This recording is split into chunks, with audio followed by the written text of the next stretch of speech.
I've decided I'm calling it I'm happy fat today. So this is what I'm coming back from. I was 103 pounds, and since I lost the weight so fast, I do have still a lot of loose skin left.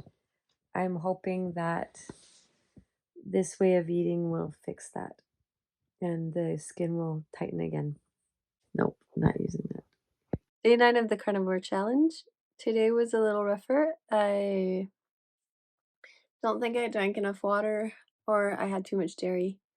So I did indulge. I have knives in my stomach today. So probably the erosive gastritis kicking up again.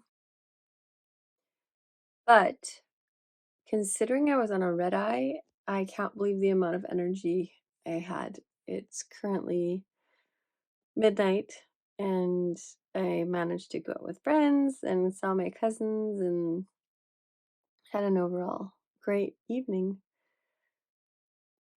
Didn't feel like I needed a nap other than the initial one when I got home. I've been really fascinated at how it's important to reframe things. So I've continuously heard people say, oh, I'm going to eat this as a treat, or I'm on vacation, or I had a hard day, so I deserve to be a little more relaxed about how I'm eating today. And what I realized today is that it's not a treat if it's poisoning you. It's not a treat if it's hurting you. It's not a treat if it's hurting you. And I suppose you can apply that to loved ones in your life or whatever, but it's not a treat if it's damaging to you, if it's hurting you. So having to reframe that, like my mind, everything around desserts, everything around sugar, everything around alcohol. That's the other thing that I found a little bit difficult again today, is because I'm rewiring my brain and learning to be comfortable in social settings despite the fact that I'm not partaking in some of the social rituals, like the gin or, well, like the drinks, the coffee, the alcohol, even the charcuterie board. I didn't even want to touch the meat slices because I couldn't guarantee they weren't sugar cured. So I just ended up eating the cheese off the board, which was the only thing that I knew wasn't relatively safe. So it's not the best for my stomach, but at least it's carnivore. I'm realizing the importance of eating before going out because it's so much easier to resist those temptations when your stomach is full.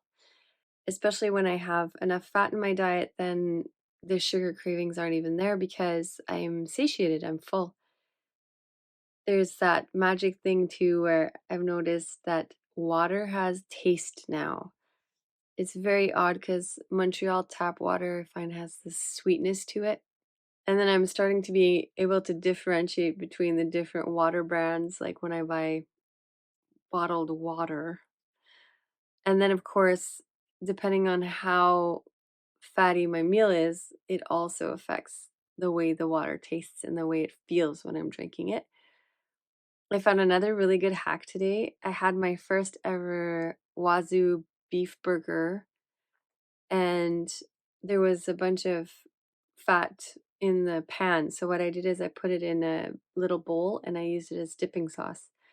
And it was fantastic. It tasted great, and I managed to eat all of that rendered fat from the cooking of the burger. I have one left for breakfast, so I'm looking forward to that. It's probably a little bit less than I should be eating right now, but it's a nice, thick, fat one, and it came straight from the butcher. So I'm glad to have some fresh meat. Yes, I'm probably going to eat a little bit of cheese with that again.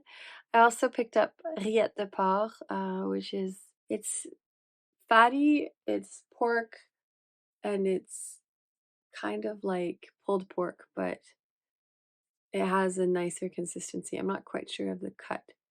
Very, very common here in Quebec because that's where I am this week. So I should probably get to bed because now I'm dreaming of breakfast. Oh, little mishap as well. I've been carrying hard-boiled eggs with me lately, And this afternoon, I undercooked the hard-boiled eggs because I don't like when the yolk is all chalky. And because I undercooked it and didn't put it in a proper container, it ended up one of them got squished, and so I had egg juice everywhere. I was on the city bus and was gonna put my book back in my bag, and that's when I noticed this big pool of egg. Ugh. And I had it all over my dress and couldn't figure out how to get a napkin to wipe it up. Anyways, just make sure that if you do like the medium boiled, boil them enough so that they don't burst in your bag, or make sure you have really good Tupperware. Tip of the day.